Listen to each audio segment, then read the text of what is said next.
அன்பு உள்ளங்கள் அனைவருக்கும் வணக்கம். லக்ஷ்மி அவர்கள் எழுதிய வீணா ஒரு வீணை கதையின் தொடர்ச்சி. சென்னை நகரில் பிறந்து ஆளானவள்தான் நிர்மலா. ஆனாலும் பணக்காரர் வீட்டு பெண் என்கிற நிலையில் காரில் போய் வந்தவள். தாயை இழந்த பின்னர் சிறு வயதிலேயே ஊட்டியில் ஒரு ஆங்கில பள்ளியின் விடுதியில் தங்கி படித்தவள். விடுமுறையின் போதுதான் வருவாள். தோழிகளின் வீட்டிற்கு காரில் போய் வருவாள். அண்ணா சாலையிலிருந்து சில சினிமா கொட்டகைகள், சில துணிக்கடைகள் மட்டும்தான் அவளுக்கு தெரியும். நகரத்தின் சுற்றுப்புற சூழ்நிலை, நெருக்கமான தெருக்கள், நகரில் வாழும் பலதரப்பட்ட மக்களின் வாழ்க்கை நிலை, இவை பற்றி ஒன்றுமே அறியாது கண்ணாடி பெட்டிக்குள் வைத்து அழகு பார்க்கும் பொம்மையாக வளர்ந்தவள்.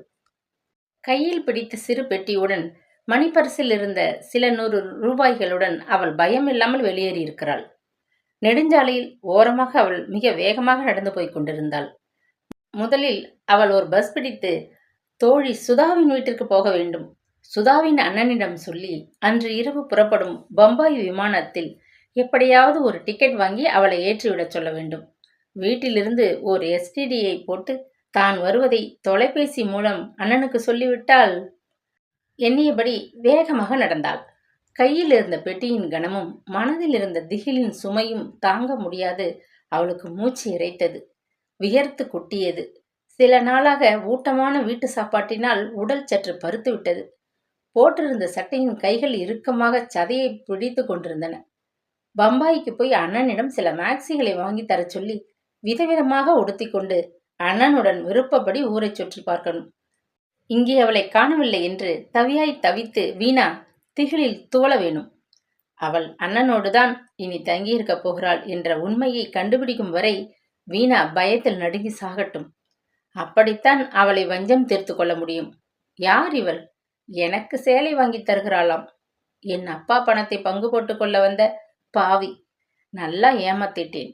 தனக்குள்ளே சிரித்தபடி விரைவாக நடந்தாள். பஸ் நிலையம் அருகே வந்து நின்ற போதுதான் கவனித்தாள். கொஞ்ச நேரமாக அவளை பின்தொடர்ந்து கொண்டே வந்த அந்த நீல நிற அம்பாசிடர் சர்ரென்று பாதை அருகே வந்து நின்றது. ஏமா குழந்தை, வெயில்ல எங்கே போற? உன்னை எங்கேயோ பார்த்த நினைவா இருக்கு கேட்டாள். முன் இருக்கையில் வண்டி ஓட்டிய நறுக்கு மீசை வாலிபன் அருகே அமர்ந்திருந்த நடுவயதை தாண்டிவிட்ட அம்மாள். காதுகளிலும் மூக்குகளிலும் வைரங்கள் மின்ன, கழுத்தில் தங்கச் சங்கிலி சரங்களாக ஒளியிட காஞ்சிபுரம் பட்டு சேலையில் தெரிந்த அம்மாள் வெற்றியில் 25 பைசா அளவு குங்கும பொட்டு துளங்கியது. வெற்றிலையில் சிவந்த உதடுகள், பின்னால் வரிசையான பற்கள், இளைஞரை ஓடிய முடியை கொண்டையிட்டு மல்லிகை சரத்தை சுற்றி கொண்டிருந்தாள். மலரின் மனமும் அவள் மேனியில் தெளித்து கொண்டிருந்த சென்டின் மனமும் குப்பென்று காற்றில் மிதந்து நிர்மலா முகத்தில் மோதின. என்னை உனக்கு தெரியுதா? நீதிபதி நித்யானந்தனின் அக்கா செண்பகம். இவன் என் பிள்ளை தியாகு. நீ எங்கே போகிறேன்னு சொன்னால் நாங்கள் போற வழியா இருந்தா உன்னை காரில் விட்டுவிட்டு போகிறோம். பஸ் வருகைக்கு காத்திருக்க வேண்டும். அது சமயம் பழனி தேடிக்கொண்டு வந்து விட்டால் என்ற கவலை நிர்மலாவுக்கு. அந்த அம்மாவை பார்த்தால் பணக்காரி போல தெரிகிறது. அவள் முகத்தில் வழிந்த பரிவு மனதிற்கு தெம்பு ஊட்டியது. நுங்கம்பாக்கம் சீதாராமன் அவென்யூ 5ஆம் நம்பர் வீட்டுக்கு போகணும். பஸ்ஸில் போய் மாள்ற சங்கதியா? ஏறிக்கோமா பின்னால. உன்னை பார்த்தால் பள்ளிக்கூடத்தில் படிக்கிற குழந்தை போல தெரியுது. ஆமாம், அது உன் தோழி வீடா? நீ யார் வீட்டு குழந்தை? அப்பா பெயர்? ஐயோ, இந்த அம்மாவிடம் உண்மையை சொன்னால் ஒரு சமயம் இவர்களுக்கு நம்ம குடும்பம் தெரிந்திருந்தால் காரியம் கெட்டுவிடுமே. காரின் பின் இருக்கையை அந்த இளைஞன் திறந்துவிட விருட்டென்று பெட்டியுடன் ஏறிக்கொண்டாள். கதவை மூடினான் அவன். கார் புறப்பட்டது. நிர்மலா ஒரு பொய்யை சொன்னாள். தோழி வசந்தியின் அப்பாவின் பெயரை சொன்னால் இவங்களுக்கு தெரியவா போகுது? சதானந்தம் பிரதர்ஸ் கேள்விப்பட்டிருப்பீங்களே, அவங்களோட 2வது மகள் நான். இங்கே சாரதா தேவி பள்ளியில் படிக்கிறேன். அப்படியா? என் பேத்தி ரம்யா உன்னை பார்த்தால் ரொம்ப சந்தோஷப்படுவாள். ஏமா, உன் தோழி வீட்டுக்கு போறதுக்கு முன்னாடி எங்கள் வீட்டிலே இறங்கி தாகத்துக்கு ஏதாச்சும் சாப்பிட்டு விட்டு ரம்யாவோட 2 வார்த்தை பேசிவிட்டு போயேன். இப்பத்தான் எனக்கு நினைவுக்கு வருகிறது. உன்னை எங்கேயோ பார்த்திருக்கேன்னு சொன்னேன் இல்லையா? போன வருடம் காமாலை நோயில செத்துப்போன என் பெரிய பேத்தி உமாவின் ஜாடை உன்கிட்ட கொஞ்சம் தெரியுது. அதனாலதான் எங்கேயோ பார்த்தாப்புல இருந்தது. உன் பேர் என்ன? அந்த அம்மாவின் குரல் கரகரத்தது. நிர்மலா மனம் நெகிழ்ந்து போனாள். ஆனால் உண்மை பெயரை சொல்லவில்லை. சாந்தான் வீட்டுல கூப்பிடுவாங்க. உங்கள் வீட்டில் ஒரு சில நிமிடம் இருந்துவிட்டு பிறகு போகிறேன். உங்கள் பேத்தியை சந்திக்க எனக்கும் ஆவலாக இருக்கு என்றபடி இருக்கையின் மீது நன்றாக சாய்ந்து கொண்டு கண்களை மூடிக்கொண்டாள். கார் வெகு தூரம் போவது போன்ற பிரமிப்பு ஏற்பட்டு திடுக்கிட்டு நிமிர்ந்தாள். உங்கள் வீடு இன்னும் வரவில்லையா? நுங்கம்பாக்கம் எல்லாம் தாண்டிக்கிட்டு கார் எங்கேயோ போறாப்புல இருக்கே. நீ ரொம்ப கெட்டிக்காரிதான். எங்கள் வீடு பூந்தமல்லி நெடுஞ்சாலையில் இருக்குமா? அதுவும் கடைசியா இருக்கிற பங்களா. கொஞ்ச தூரம்தான் இருக்கு. நடந்தா போகிறோம். கார் போகுது. காலா வலிக்க போகுது, சிரித்தாள் அவள். மஞ்சள் வெயில் பரவி கொண்டு வந்த மாலை பொழுதில் கார் ஒரு பெரிய தோட்டத்திற்குள் நுழைந்தது. மதில் கதவை காத்து கொண்டு நின்ற கூர்க்கா சலாமிட்டு கதவை உடனடியாக மூடி பூட்டினான். சில கணம் நடைபாதை மீது ஓடிவிட்டு கார் ஒரு போர்ட்டிகோவின் முன் வந்து நின்றது. வீடு அந்த காலத்தைச் சேர்ந்த பங்களா. பழுது பார்க்காது அசட்டையாக விடப்பட்ட நிலையில் காரை பெயர்ந்த சுவரும் குண்டும் குழியுமான வராந்தாவும் அதில் பீந்து கிடந்த பிரம்பு நாற்காலிகளுமாக காட்சி தந்தது. தோட்டமாது போகன் வில்லாக்கள் புதராக நாலாபுரமும் பரவிக்கொண்டு நிற்க, பூச்செடிகள் சில எட்டி பார்க்க, தண்ணீரை பார்க்காத புல்வெளி காய்ந்து பழுப்பாக காலை வைத்ததும் சரசர என்று உதிர்ந்தது. போர்ட்டிகோ அருகில் தெரிந்த சிறு தாமரை குளத்தில் பாசி மிதந்தது. அது ஒரு பாழடைந்த பங்களா என்பதை உணர்ந்தபோது திடீரென்று நிர்மலாவின் நெஞ்சு பயத்தில் படபடக்கத் தொடங்கியது. ஆமாம், உண்மையில் இந்த அம்மா நீதிபதி நித்யானந்தனின் சகோதரியா? ஊட்டி மாமி படிச்சு படிச்சு சொல்லி இருப்பதை மறந்து போனது தப்பு. யாரையும் நம்பி காரை கண்டதும் ஏறிக்கொண்டு விடாதே. ஊர் கெட்டு கிடக்கு. பணக்கார குழந்தைன்னு தெரிஞ்சா பிள்ளை பிடிக்கிறவங்களுக்கு நிரம்ப சந்தோஷமாகிவிடும். லபக்குன்னு கொத்தி கொண்டு போயிடுவாங்க. கேட்ட கண்களை விழித்து கொண்டு பார்த்தபோது நிர்மலாவுக்கு ஒரே திகைப்பு. பயம் நெஞ்சு வெடித்துவிடு போல தேயிலில் துடித்தது. ஒரு சிறு அறைக்குள் ஒரு கயிற்று கட்டிலின் மீது கிடத்தப்பட்டு இருப்பதை மங்களாக எரிந்த மின்விளக்கு ஒளியில் புரிந்து கொண்டாள். சட்டென்று எழுந்து நின்றாள். இன்னமும் தலை சுற்றுவது போன்றதொரு லேசான மயக்கம் வயிற்றை புரட்டி கொண்டு வந்தது. சுவரை பிடித்தபடி மெல்ல நகர்ந்து கதவு அருகில் வந்து அதை திறக்க முயன்றாள். கதவு வெளியே பூட்டப்பட்டு இருப்பதை உணர்ந்ததும் கலவரத்துடன், அம்மா அம்மா, கதவை திறந்து விடுங்கள், பயமாக இருக்கு என்று அழுகை கலர்ந்த குரலில் உரத்த கூச்சலிட்டாள். அந்த அறையின் ஒரு பக்கம் சில தகர பெட்டிகள் ஒன்றன் மேல் ஒன்றாக அடுக்கப்பட்டிருந்தன. துருப்பிடித்த மண்வெட்டி, இரும்பு குண்டான், கடப்பாறை, ஒரு இரும்பு குடம் முதலியவை இன்னொரு பக்கத்தில் வைக்கப்பட்டிருந்தன. பழைய ஜாமான்கள் போட்டு வைக்கும் அறையில் அவளை கொண்டு வந்து கயிற்றுக்கட்டிலில் தள்ளி பூட்டிவிட்டிருக்கிறார்களே. இரும்பு பெட்டிகள் பக்கத்திலிருந்து ஒரு சுண்டேலி எட்டி பார்த்ததும் அவள் பயந்து போய் கிரீச்சிட்டு அலறியபடி கைகளை கழுத்தில் சேர்த்து கொண்டாள். இன்னொரு திகைப்பு, கழுத்தில் அவள் அணிந்து கொண்டிருந்த தங்கச்சங்கிலியை காணவில்லை. கைகளில் இருந்த வளையல்களையும் காணவில்லை. சுண்டெலி மீது கண்களை அகற்றாமல் பார்த்தபடி கலவரத்துடன் காதுகளை தொட்டு பார்த்து கொண்டாள். இதென்ன அநியாயம்! அவள் காதில் அணிந்து கொண்டிருந்த ஒற்றைக்கல் வைரத்தொடுகளையும் கழற்றி கொண்டிருக்கிறார்களே. குளிர்பானத்தில் என்னவோ போட்டு கொடுத்து அவளை தூங்கச் செய்துவிட்டு அந்த செண்பக அம்மாள் தான் எல்லாவற்றையும் களவாடி கொண்டிருக்கிறாள். ஆம், அவளது பெட்டியை எடுத்து கொண்டு விட்டிருக்கிறார்கள். அந்த பெட்டியில் பம்பாய் பயணப்பட விமான டிக்கெட் வாங்க கணிசமாக பணம் வைத்திருந்தாள். புதிய பட்டு பாவாடைகள், தாவணிகள், ஜாக்கெட்டுகள், பவுடர், சோப்பு, சீப்பு, சென்ட் எல்லாவற்றையும் பெட்டியில் தான் வைத்திருந்தாள். நீதிபதியின் சகோதரி என்று பொய் சொல்லி அவளது ஜாமான்களை திரட்டி கொள்ளவா செண்பகம் தமது காரில் அவளை ஏற்றி கொண்டாள். இப்போது மணி என்ன? ஐயோ, கை கடிகாரத்தையும் அவிழ்த்து கொண்டு விட்டாளே பாவி! சுண்டெலி தான் மறைந்திருந்த இடத்தை விட்டு மெல்ல நகர்ந்து அவள் கால் அருகில் வந்து அப்பால் போக துள்ளி குதித்தது. தாங்க முடியாத பயத்தில் அவள் ஓ என்று அலறி கதவை ஓங்கி பலமுறை கைகளால் தட்டி கூப்பாடு போட்டாள். கதவை திறந்த செண்பகம் இப்பொழுது ஒரேடியாக மாறிவிட்டிருந்தாள். காது மூக்கு வெறுமையாகி நெற்றியில் மட்டும் பெரிய குங்கும பொட்டும் இடுப்பில் கருப்பு நூல் சேலையுமாக, முகத்தில் கடும் கோபமும் உருட்டு விழித்த கண்களில் ஆத்திரமுமாக காட்டேரி போல் காணப்பட்டாள். ஏய் குட்டி, சும்மா கத்தின மென்னிய பிடிச்சிடுவ. என்ன நினைச்சுக்கிட்டு இப்படி கூப்பிடுற? அதட்டினாள். அம்மா, நான் வீட்டுக்கு போகணும், என்னை வெளியே விட்டுடுங்க.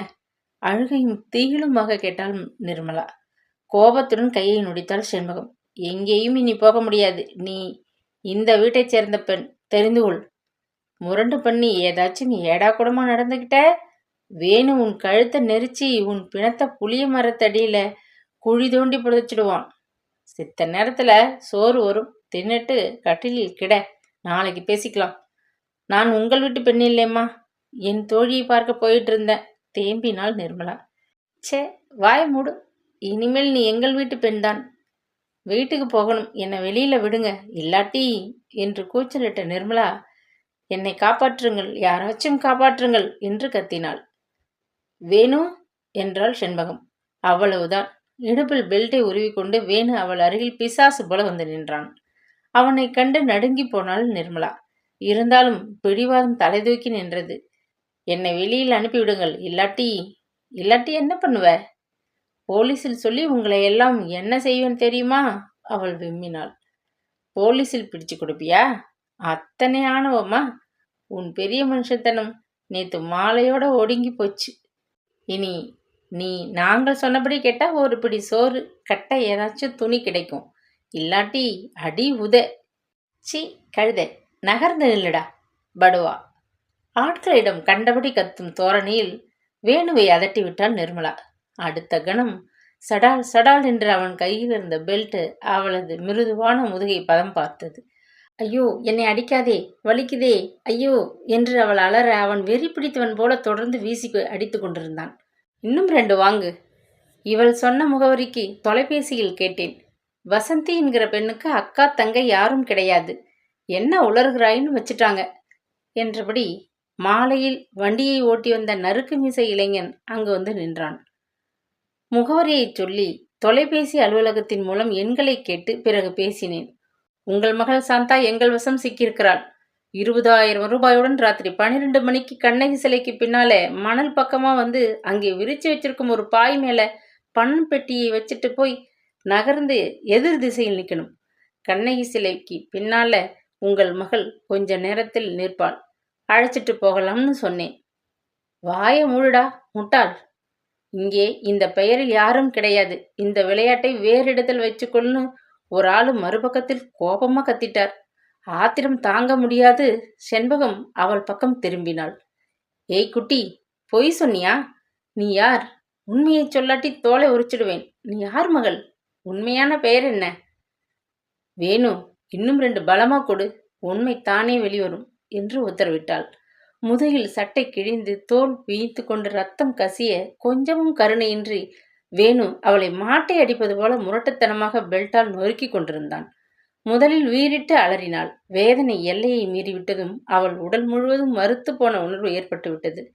அவள் உள்ளத்தில் அவர்கள் மீது கட்டுக்கடங்காத வெறுப்பு மூண்டு கொண்டு வந்தது. உயிரே போனாலும் சரி, உண்மை பெயரை சொல்லப்போவதில்லை. வீட்டை பற்றிய தகவலையும் தரப்போவதில்லை. அண்ணன் நரேந்திரன் அறிந்தால் பலவும் எண்ணி ஒரு வினாடியில் தன்னுள் ஆக்கிரமித்துக் கொண்டிருந்த அத்தனை பிடிவாதத்தையும் ஒருங்கே திரட்டி கொண்டு இருந்தாள். முதுகில் இருந்து ரத்தம் பீரிட்டு வழுவதைக் கண்டு வேணு அடிப்பதை நிறுத்தினான். செண்பகமும் அந்த இளைஞனும் நிதானித்தனர். பொன் முட்டையிடும் வாத்தை கொன்றுவிட்டால் பெரிய நஷ்டமாயிற்றே. இத்தனை அடிக்கும் அந்த பெண் வாயை திறக்கவில்லை என்றால் முன்பு அவள் கூறியது உண்மையோ என்னவோ? ஒரு சமயம் யார் வீட்டிலேனும் வேலை பார்க்கும் பெண்ணாக இருக்கலாம். பணம் நகைகளை திருடி கொண்டு ஓடும் வழியில் நம்மிடம் அகப்பட்டு விட்டாலோ என்று எண்ணிய செண்பகம், வேணு, அந்த சோத்தையும் லோட்டா தண்ணியையும் கொண்டு வந்து வை.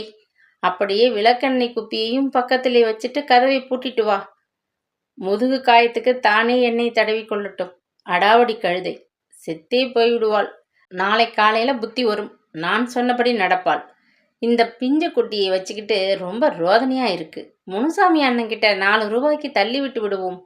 பிறகு அவர் பாடு. அவர் இவளை ஹைதராபாத்துக்கு அனுப்பி காசாக்கி விடுவார் என்றும் சொன்னாள். பள்ளி சிறுமியான போதிலும் நிர்மலா பல சினிமாக்களை பார்த்து நிறைய கதைகளை படித்து தெரிந்து கொண்டிருந்த சில திடுக்கிடும் உண்மைகள் அவள் மனதில் தோன்றவே அவள் நடுங்கி போனாள்.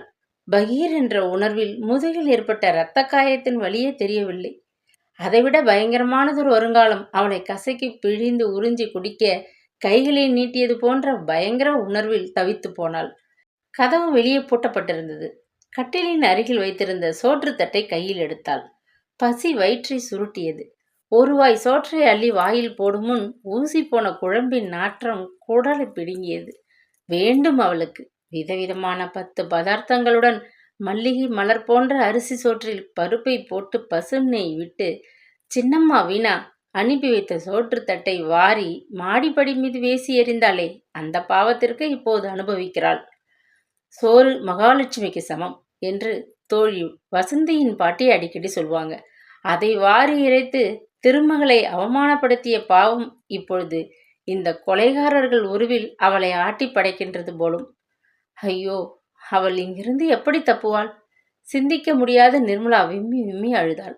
கதையின் தொடர்ச்சி நாளை தொடரும்.